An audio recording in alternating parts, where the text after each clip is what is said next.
পাচার হওয়া অর্থ ফেরতে এফবিআই এর সঙ্গে বৈঠকে বসেছে দুদক। টাস্ক ফোর্সকে সহায়তার সমঝোতার স্মারক সইয়ের আশা। শুধু কোটা নয়, ঘুষ দুর্নীতি বিরুদ্ধে ছিল গণ আন্দোলন, বললেন স্বরাষ্ট্র উপদেষ্টা। কারাগারকে সংশোধনাগার করার তাগিদ। আন্দোলনে নিহত আহতদের তথ্য চেয়ে বিভিন্ন প্রতিষ্ঠানের ট্রাইব্যুনালের চিঠি। দ্রুততম সময়ে বিচার কাজ শেষ করার আশাবাদ। এবার ঠাকুরগাঁওয়ে বিএসএফ এর গুলিতে কিশোর নিহত, থামছে না মৌলভীবাজারে কুলাউড়ার স্বর্ণ দাসের পরিবারের কান্না। ভারত আঞ্চলিক প্রভুত্ব দেখাতে চায় অভিযোগ বিএনপির। যৌক্তিক সময়ের মধ্যে সংস্কারের অন্তর্বর্তী সরকারের প্রতি আহ্বান। এবং এবার মোদী সরকারের বিরুদ্ধে বিক্ষোভে উত্তাল মণিপুর। রাজভবন ও মুখ্যমন্ত্রীর বাসভবনের সামনে বিক্ষুব্ধদের বিক্ষোভ সংঘর্ষ।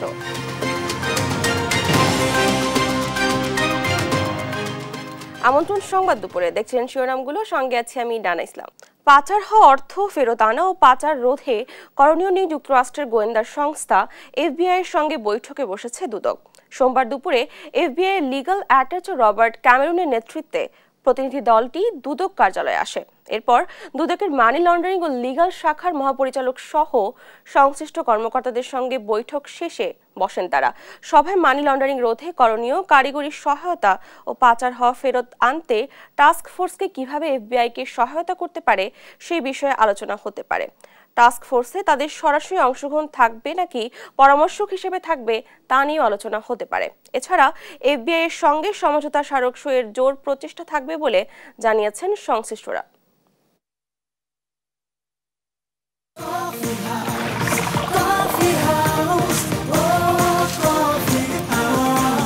কফি হাউস, প্রতি চুমুকে আড্ডা জমে।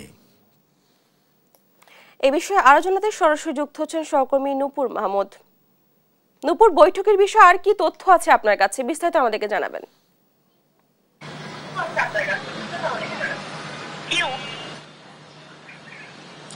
ধন্যবাদ জানা আপনাকে। আপনি যেমনটি বলছিলেন, আপনি জানেন যে ইতিমধ্যেই দুদকে কিন্তু একটি প্রতিনিধি এফবিআই এর একটি প্রতিনিধি দল এসেছেন এবং দুদকের সাথে আলোচনা সভায় বসেছেন। আমরা ইতিমধ্যে দেখতে পাচ্ছি যে দুদকে যারা এসছেন তাদের মূল কথা হয়েছে যে তারা বলছেন যে পাচার হওয়া অর্থ ফিরিয়ে আনা ও পাচার রোধে করণীয় বিষয়ক একটি হচ্ছে যে আলোচনা বা বৈঠক, তারা বৈঠকে বসেছেন ইতিমধ্যে আমরা দেখছি। এর আগেও যদি বলি, সোমবার দুপুরে এফবিআই লিগ্যাল অ্যাটাচি রবার্ট ক্যামেরুনের নেতৃত্বে একটি প্রতিনিধি দল দুদকের কার্যালয়ে এসেছিল সেগুনবাগিচায়, আমরা দেখেছিলাম। তারপরও এখন আবারও আজকে দুপুর 1:30টার দিকেই তারা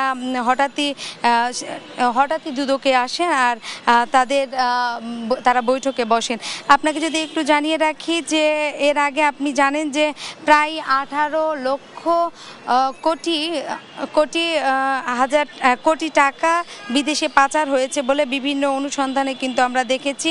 আর ইতিমধ্যে আপনি জানেন যে আওয়ামী লীগ সরকারের প্রায় 200 ভিআইপি ব্যক্তির বিরুদ্ধে গোপন ও প্রকাশ্যে অনুসন্ধানে নেমেছে বলে আমরা জানতে পেরেছি, যার মধ্যে রয়েছে তৎকালীন সরকারের মন্ত্রী, প্রতিমন্ত্রী, সাবেক মন্ত্রী, ব্যবসায়ী, পুলিশ ও আমলাদের শীর্ষ পর্যায়ের কর্মকর্তারাও আছে বলেও আমরা কিন্তু জানতে পেরেছি। এবং অনুসন্ধান ও তদন্ত কাজ আরও নিখুঁত করতে এবং সরকার গঠিত টাস্ক ফোর্সের কর্মকাণ্ড সংক্রান্ত দেশি বিদেশি সহায়তা নিতে যাচ্ছে এই সংস্থাটি বলেও আমরা কিন্তু ইতিমধ্যে জানতে পেরেছি। আর এরই ধারাবাহিকতায় ওই টিমটি আবার আজকে দুদকের সাথে বৈঠকে বসেছে বলেও আমরা কিন্তু ইতিমধ্যে দেখেছি। আপনি জানেন যে এর মধ্যেই যে সকল আমলা বা হচ্ছে যে মন্ত্রীরা বাইরে পালিয়ে গেছেন তাদেরও কিন্তু অনেকেরই কিন্তু ব্যাংক অ্যাকাউন্টও কিন্তু জব্দ করা হয়েছে বলেও আমরা দেখছি।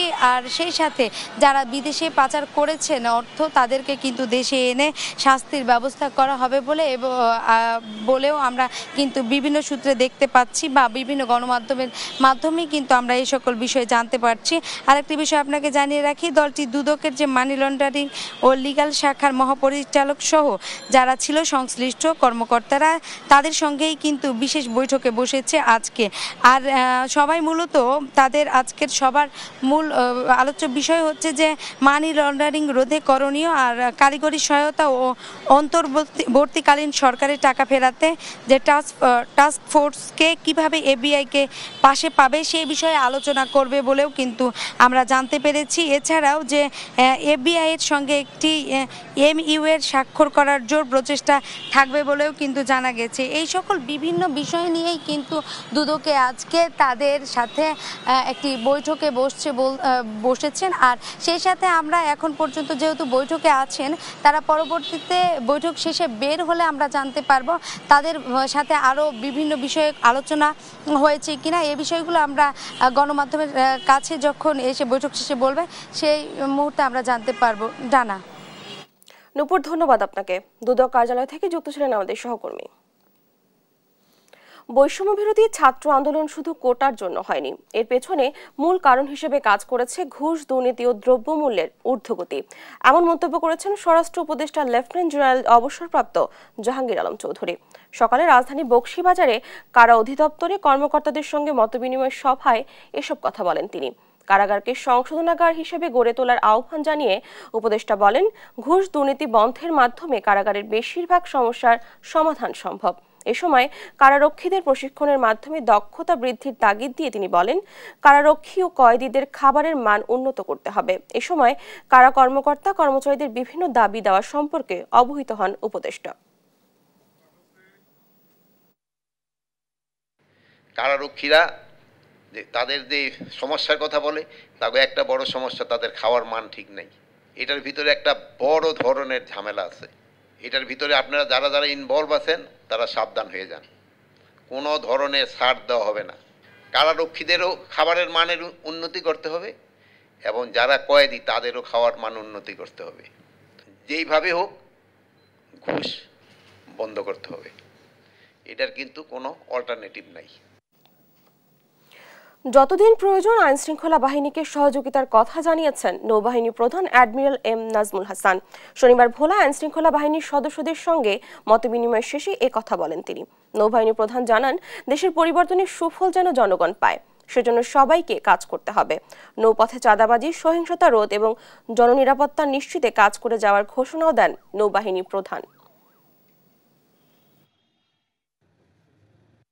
আমরা বেসামরিক প্রশাসনকে যথাযথ সহায়তা প্রদান করে দেশের আইন শৃঙ্খলা রক্ষার স্বার্থে এবং বর্তমানে যৌথ বাহিনীর কার্যক্রম, যেটা অবৈধ অস্ত্র উদ্ধার এবং অন্যান্য আইন শৃঙ্খলা রক্ষাকারী বাহিনীর যে কার্যক্রম, সেই কার্যক্রমগুলিতে সহায়তা করে যাচ্ছি এবং যতদিন পর্যন্ত এটার প্রয়োজন হবে সরকারি নির্দেশনা মোতাবেক আমরা সেই সহায়তা প্রদান করে যাব ইনশাআল্লাহ।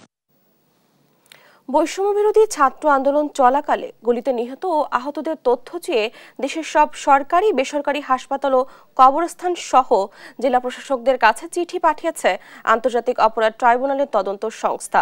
দুপুরে ট্রাইব্যুনালের চিফ প্রসিকিউটর তাজুল ইসলাম ও তথ্য জানান। বলেন, তদন্তের অংশ হিসেবে সব গণমাধ্যমের কাছেও তথ্য ভিডিও ফুটেজ চেয়ে চিঠি দেওয়া হয়েছে। বিচার প্রক্রিয়া যত দ্রুত সম্ভব শেষ করা হবে জানিয়ে চিফ প্রসিকিউটর বলেন, ন্যায় বিচার পেতে কোনো আসামি বিদেশি আইনজীবী নিয়োগ করলে ট্রাইব্যুনালের কোনো আপত্তি থাকবে না। তবে এ বিষয়ে চূড়ান্ত সিদ্ধান্ত দেবে আইন মন্ত্রণালয়। গণহত্যা তদন্ত শেষ করতে দিনরাত কাজ চলবে বলেও জানান তিনি।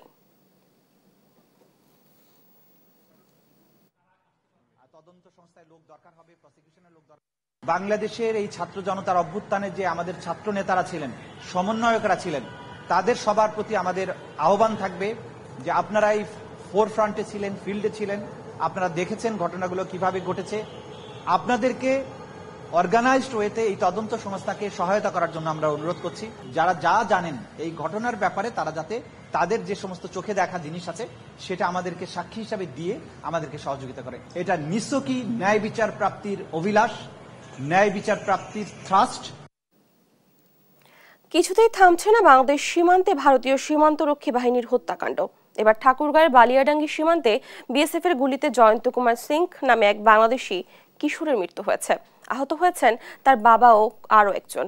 সোমবার ভোরে বালিয়াডাঙ্গি উপজেলার ধনতলা ইউনিয়নের কান্তিভাইটা সীমান্তে ৩৯৩ নম্বর পিলার এলাকায় এ ঘটনা ঘটে।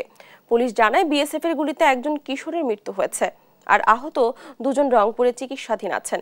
মরদেহ নিয়ে গেছে বিএসএফ। এ বিষয়ে 50 বিজিবি ব্যাটালিয়নের অধিনায়ক লে কর্নেল তানজির আহমেদ বলেন, প্রকৃত ঘটনা জানার পাশাপাশি মরদেহ ফেরত পেতে কাজ চলছে।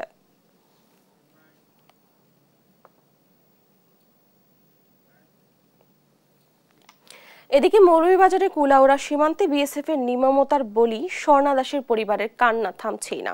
বাকরুদ্ধ তার বাবা মা, মাতম চলছে প্রতিবেশীদের মাঝেও।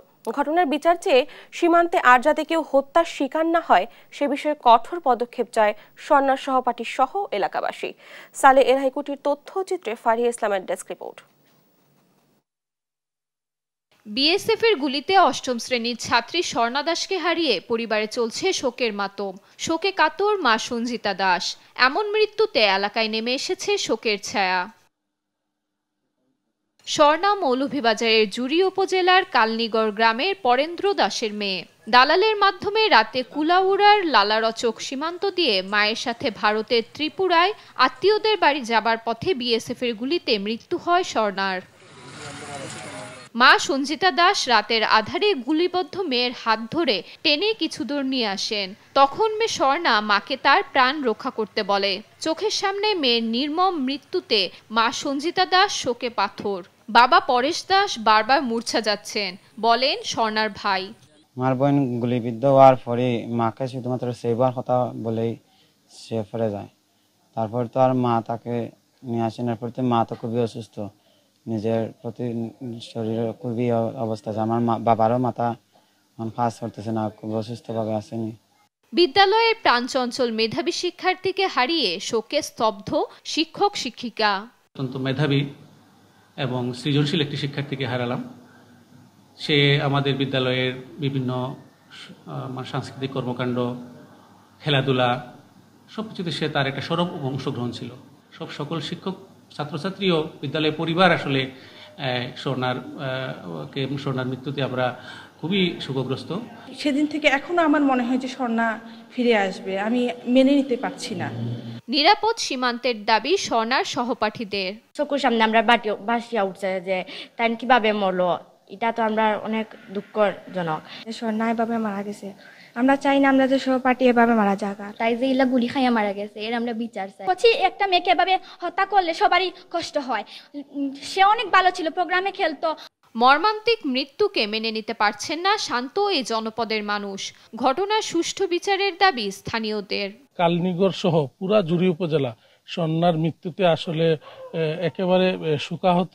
বর্তমানে স্বর্ণার মা এবং স্বর্ণার বাবা কথা বলতে পারছেন না। দালালের কপ্পরে পরে দালালে রাত্রে লইয়া গেছে, কইছে যে সকাল হইলে এরা আইব ফার্স্টায় আর ওখানে দেখা করাইলে লইয়া গেছে। লইয়া যাওয়ার পরেই তো বিএসএফ এর গুলিতে নিহত হয়েছে। মৃত্যুর দুদিন পর মরদেহ হস্তান্তর করে বিএসএফ। এই ঘটনায় দেশ জুড়ে সমালোচনার ঝড় উঠেছে। নিউজ ডেস্ক, দেশ টিভি। ভারত এই অঞ্চলে প্রভুত্ব সৃষ্টি করতে চায় বলে অভিযোগ করেছেন বিএনপির মহাসচিব মির্জা ফখরুল ইসলাম আলমগীর। দেশটির প্রতিরক্ষা মন্ত্রীর বক্তব্যের সমালোচনা করে তিনি বলেন, পারস্পরিক শ্রদ্ধাবোধের মাধ্যমে দুদেশের সম্পর্ক এগিয়ে নেওয়া উচিত। মহিলা দলের 46তম প্রতিষ্ঠাবার্ষিকীতে জিয়াউর রহমানের সমাধিতে শ্রদ্ধা জানিয়ে এসব কথা বলেন দলটির মহাসচিব। জানান, 5 আগস্ট যে স্বাধীনতা এসেছে তার সুফল পেতে গণতন্ত্র আইনের শাসন প্রতিষ্ঠা করতে হবে। দুবার দেখা করেছি আমরা আপনার এই অন্তর্বর্তীকালীন সরকারের প্রধান এবং তাদের সদস্যদের সঙ্গে। প্রত্যেকবারই বলে এসেছি আমরা যে একটা সংস্কারগুলো ঘোষণা করে যেটা তারা করতে চান সেগুলো জনগণের সামনে তুলে ধরা এবং সেটার সময় নির্ধারণ করা, যাতে করে সুনির্দিষ্ট একটা যৌক্তিক সময়ের মধ্যে নির্বাচন হতে পারে এবং জনগণের ক্ষমতা জনগণের হাতে তুলে দেওয়া যেতে পারে, সেই ব্যবস্থা করার জন্য আমরা তাদেরকে অনুরোধ করেছি। দেখছেন সংবাদ দুপুর।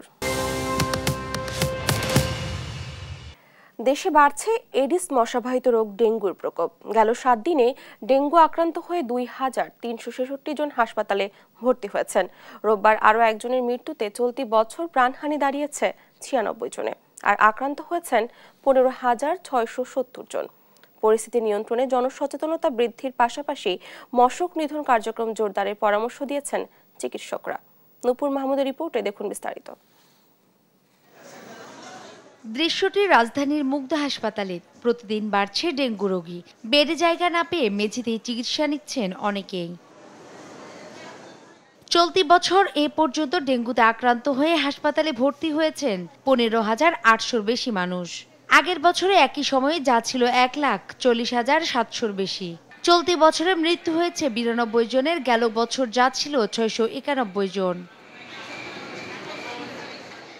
রোগীর স্বজনরা বলছেন, হঠাৎ করে জ্বর নিয়ে ভর্তি হলে জানতে পারেন ডেঙ্গুতে আক্রান্ত হয়েছেন।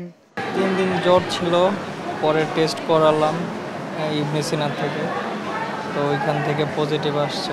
ওনারে 3 দিন পরে পরীক্ষা রিপোর্ট করলাম, রিপোর্ট করা দেখা গেছে ডেঙ্গু পজিটিভ। তখন আমরা এখানে নিয়ে আসলাম আর কি। দেখা যেতেছে পেটে খুব প্রচুর ব্যথা, পানি জমে গেছে, প্রচুর ব্যথা। তারপরে আমাদের এলাকা থেকে ডাক্তার দেখাইলাম, ওখান থেকে বললো যে পেটে নাকি লিভারের সমস্যা, ওইটা হয়ে গেছে। পরে ওইখান থেকে প্লাটিনামে কমে 86,000 আসছে।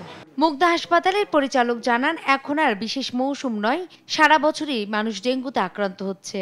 বৃষ্টি শুরু হলে বেড়ে যায় প্রকোপ। ডেঙ্গু প্রতিরোধে মশা নিরোধক ওষুধ ব্যবহারের পাশাপাশি জনসচেতনতা বাড়ানোর পরামর্শ দেন তিনি। আমাদের বাড়ির চারপাশ, এমনকি আমাদের কমিউনিটি, আমাদের মহল্লার চারপাশটা যেন পরিষ্কার থাকে সেই ব্যবস্থাটা তৈরি করা। সেটা যেভাবেই হোক, পার্সোনাল লেভেলে স্থানীয় লোকবল একত্রিত করে এই পরিষ্কার পরিচ্ছন্নতা মেনটেন করা, এবং আমাদের যে ট্র্যাশ ক্যানগুলো আমরা তৈরি করি সেই ট্র্যাশ যেন বাইরে ছড়িয়ে না থাকে সেই ব্যবস্থাগুলো করা। পরে থাকলে যেটা হবে, একজন মানুষের বাড়ির পাশেই একটা ছোট কাপের মধ্যে একটু পানি জমলো, সেখান থেকে যে ডেঙ্গির জন্য যে এডিস মশা উৎপন্ন হলো, সেই মশা তাকেই কিন্তু কামড় দেবে, তার একটা ভয়াবহ পরিস্থিতি তৈরি হয়ে যেতে পারে। সুতরাং তাকে পার্সোনাল লেভেলে এই হাইজিনটা মেনটেন করতে হবে। 2023 সালে দেশের ইতিহাসে ডেঙ্গুতে সর্বোচ্চ 3,21,179 জন আক্রান্ত হয়। তাদের মধ্যে মারা যায় 1,705 জন। নুপুর মাহমুদ, দেশ টিভি, ঢাকা।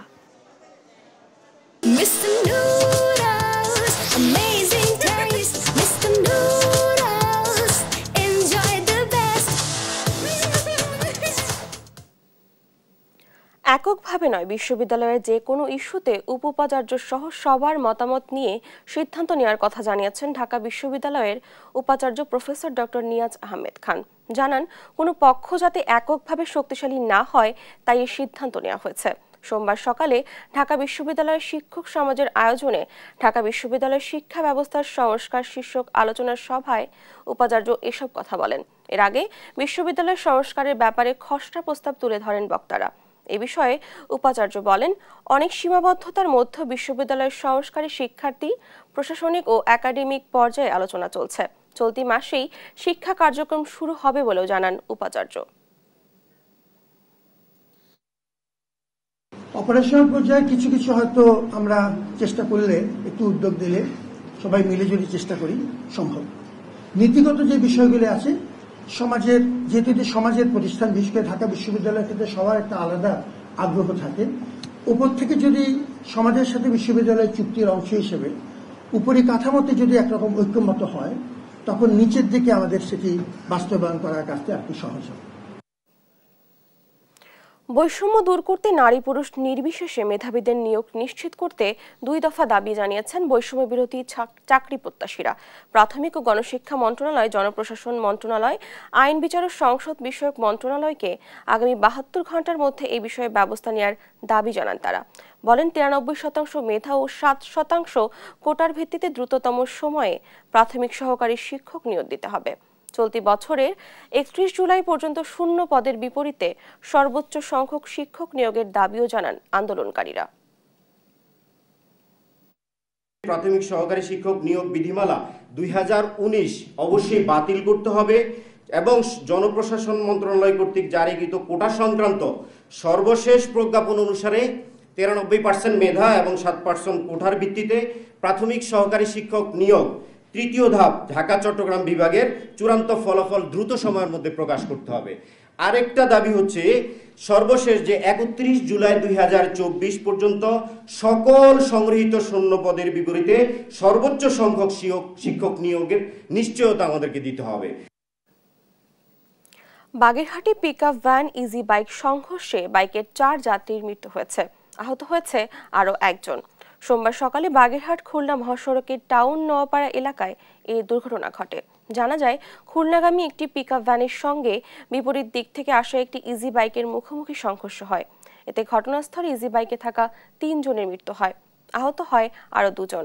পরে হাসপাতালে নিলে আরও 1 জনের মৃত্যু হয়েছে। পুলিশ জানায়, মরদেহ কাটাখালী হাইওয়ে থানা রয়েছে। দুর্ঘটনার পরপরই পিকআপ ভ্যানটি পালিয়ে যায়।